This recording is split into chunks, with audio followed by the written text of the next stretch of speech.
સામાન્ય રીતે જ્યારે મેડિકલ ડાયગ્નોસિસ કે કોઈ બીમારીના નિદાનની વાત આવે છે ને ત્યારે તેમાં એક ચોક્કસ પ્રકારની આમ ગણિત જેવી સચોટતા હોય છે.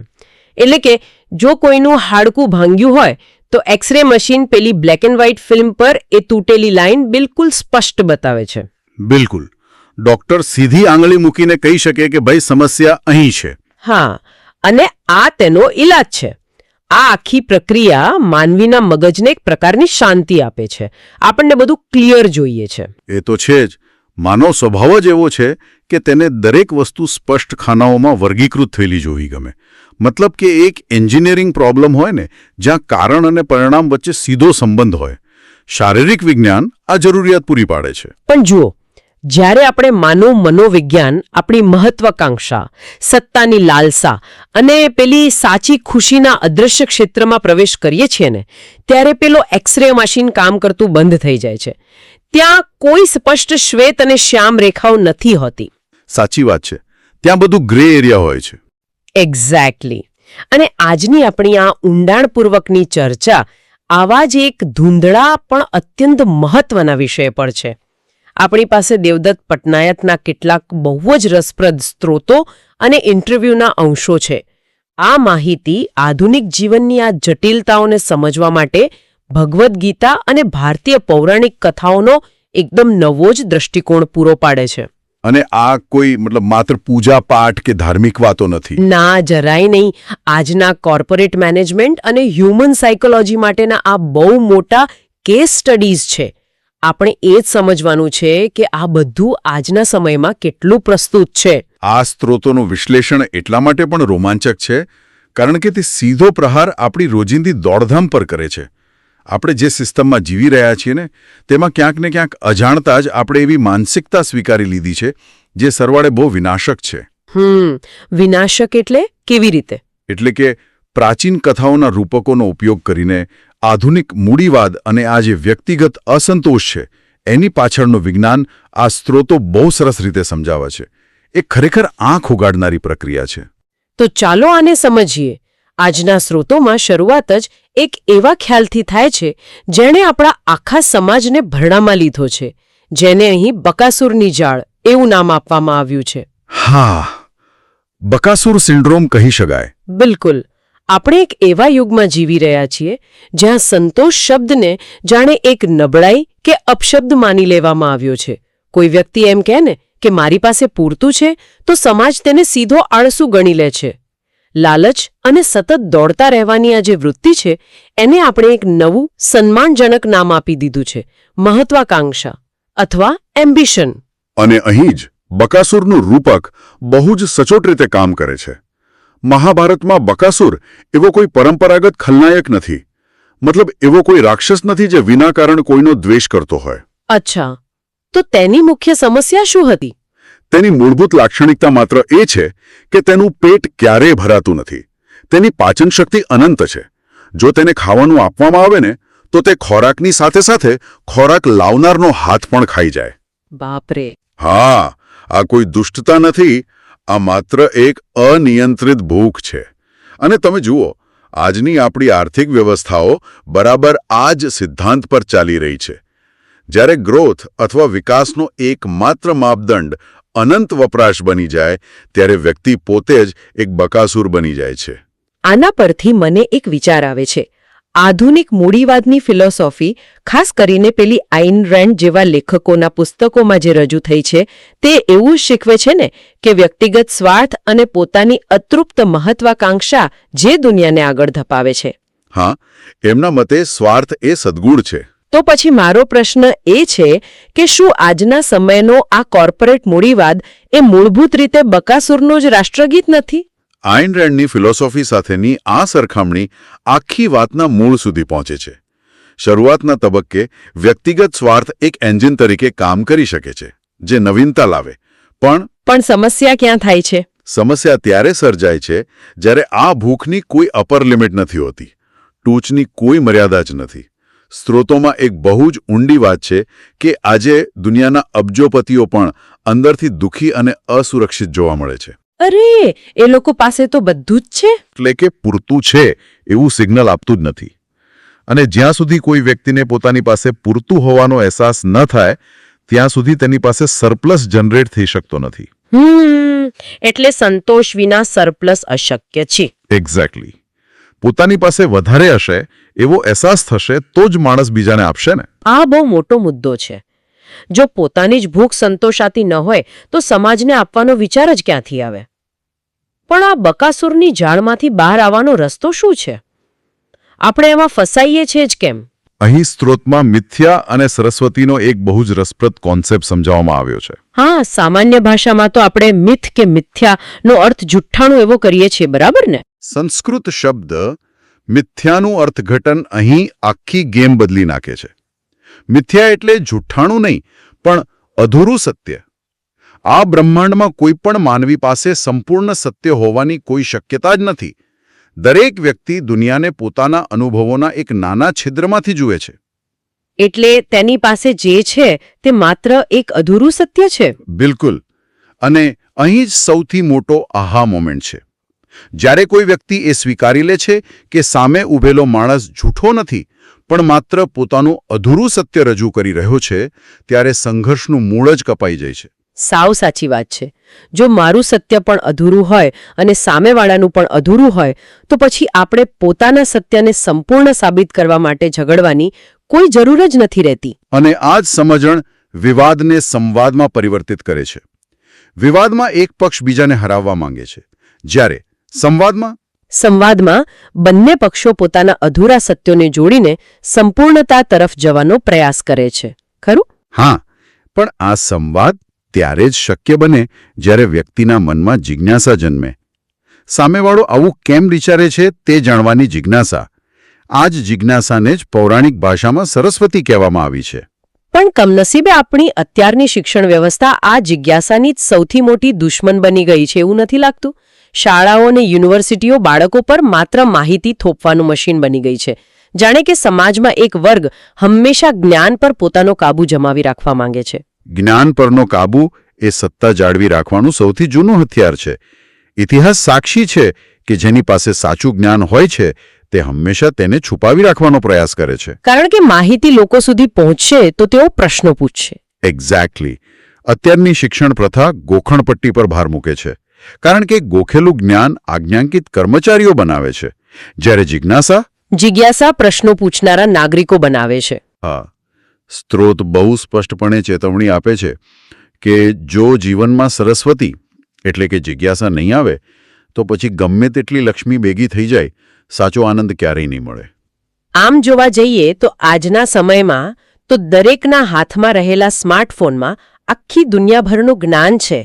આ તો એવી વાત થઈ કે જાણે દુનિયાભરની વાનગીઓનો સૌથી મોટો થાળ પીરસાયેલો હોય પણ ખાવાવાળાની ભૂખ જ મરી ગઈ હોય. બહુ સરસ સરખામણી કરી. Thank you. સોશિયલ મીડિયા પર લોકો કલાકો સુધી માત્ર સ્ક્રોલ કર્યા કરે છે.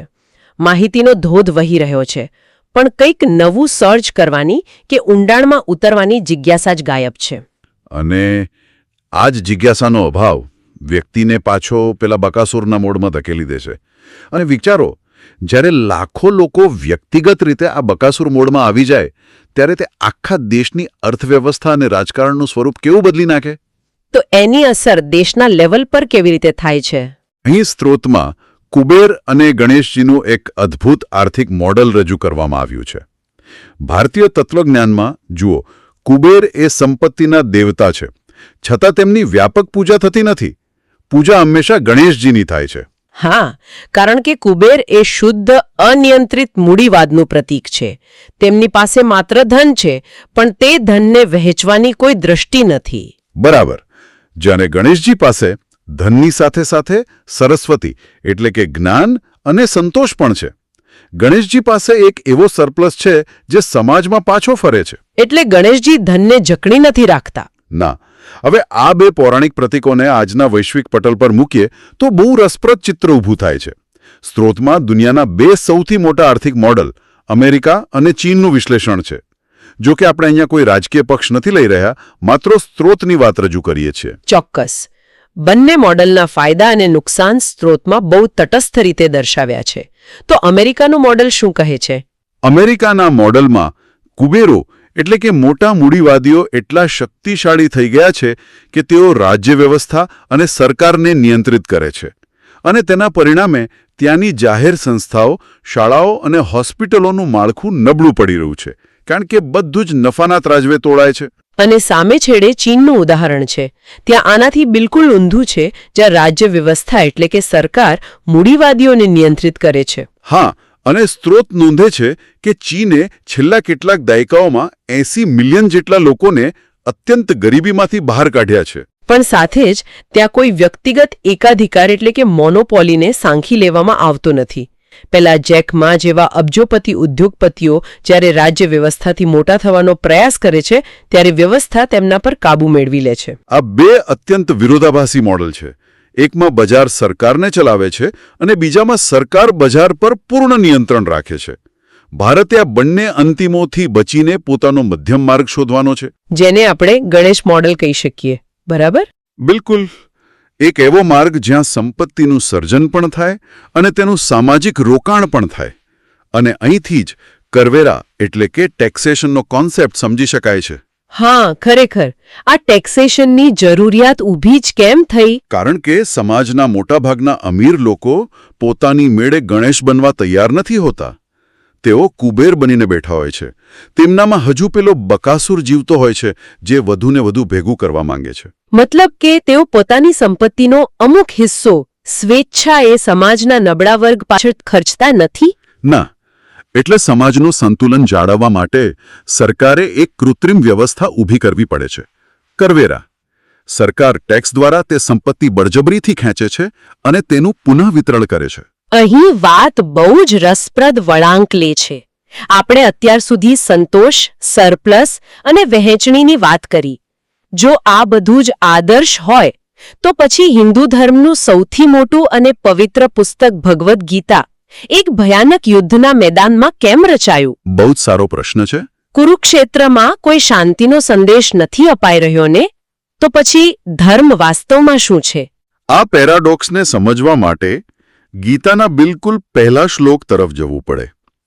ધૃતરાષ્ટ્ર સંજયને પૂછે છે, મામકાહ પાંડવાશ્ચૈવ કિમ કુર્વત સંજય? એટલે કે મારા પુત્રો અને પાંડુના પુત્રો શું કરી રહ્યા છે? અચ્છા, એટલે ત્યાં જ ભેદભાવ શરૂ થઈ ગયો. હા, ધૃતરાષ્ટ્રે પોતાના જ પરિવારમાં મારા અને પારકાની દિવાલ ઊભી કરી દીધી. ધર્મનું મૂળ આ વિભાજનને મિટાવવામાં છે. અર્જુનની પીડા એ જ હતી કે સામે ઊભેલા લોકો ભલે દુશ્મન છે પણ તે છે તો પોતાના જ. એટલે જ્યારે આપણે બીજાને પારકા માનવાનું બંધ કરીએ છીએ ત્યારે ધર્મની શરૂઆત થાય છે. બિલકુલ. અને આ ધર્મને સમજાવવા માટે સ્ત્રોતમાં મત્સ્ય ન્યાય એટલે કે જંગલના નિયમનો બહુ જ પ્રભાવશાળી કોન્સેપ્ટ આપવામાં આવ્યો છે. જંગલમાં એ સ્વાભાવિક છે કે મોટી માછલી નાની માછલીને ખાઈ જાય. પ્રકૃતિમાં તો તાકાતવર જ ટકી રહે છે, એ જ નિયમ છે. પણ માનવ સમાજમાં જો આવું થાય તો તે અધર્મ છે. ધર્મ એ છે કે મજબૂત વ્યક્તિ પોતાની તાકાતનો ઉપયોગ નબળાનું રક્ષણ કરવા માટે કરે. પણ જુઓ, અહીં મારે એક બહુ મોટો વિરોધ નોંધાવો છે, મતલબ એક પુશબેક આપવો છે. હા, ચોક્કસ. કહો. આધુનિક વિજ્ઞાન, ઉત્ક્રાંતિ એટલે કે ઇવોલ્યુશન અને ખાસ કરીને ગેમ થિયરી તો આપણને એમ જ શીખવે છે ને કે જીવન એક સ્પર્ધા છે. ગેમ થિયરી મુજબ દુનિયા મોટે ભાગે એક ઝીરો સમ ગેમ છે, જ્યાં કોઈ એકની જીત માટે બીજાની હાર જરૂરી છે. માણસ પણ લાખો વર્ષોની ઉત્ક્રાંતિ પસાર કરીને જહીં પહોંચ્યો છે. તો પછી પોતાનું પેટ પૂરું ભરવાની વૃત્તિ, હરીફાઈ અને લોભ આ બધું માનવજાત માટે એકદમ કુદરતી જ નથી? હું સમજી ગયો. આપણે જંગલના નિયમથી અલગ કેવી રીતે થઈ શકીએ? આ દલીલ આજના સમયમાં બહુ સામાન્ય છે, પણ સ્ત્રોતમાં તેનું એક જબરદસ્ત મનોવૈજ્ઞાનિક સમાધાન આપવામાં આવ્યું છે. વિજ્ઞાન સાચું છે કે આપણામાં ઉત્ક્રાંતિના અંશો છે, પરંતુ આપણી પાસે એક એવું તત્વ છે જે પ્રાણીઓ પાસે નથી. કયું તત્વ? તે છે આપણી કલ્પના શક્તિ, જેને સંસ્કૃતમાં મનસ કે પુરુષ કહેવાય છે. કલ્પના શક્તિ? એટલે એ ઉત્ક્રાંતિના સર્વાઇવલ મોડને કઈ રીતે માત આપી શકે? મિકેનિઝમ બહુ સ્પષ્ટ છે. પ્રાણીઓ માત્ર તેમના નીચલા મગજ એટલે કે પ્રાઇમલ બ્રેઇનથી સંચાલિત થાય છે. જો તેમની સામે ખોરાક હોય તો તેઓ માત્ર ભૂખ અને સર્વાઇવલ વિશે વિચારે છે. પણ માનવી પાસે વિકસિત ફ્રન્ટલ લોબ છે.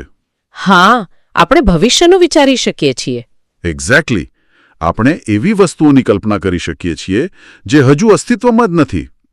આપણે બીજાની પીડાની કલ્પના કરી શકીએ છીએ, સહાનુભૂતિ અનુભવી શકીએ છીએ. ગેમ થિયરી એ મશીનો અને પ્રાણીઓ માટે બરાબર છે, કારણ કે તેઓ નિયમો બદલી શકતા નથી. અરે વાહ!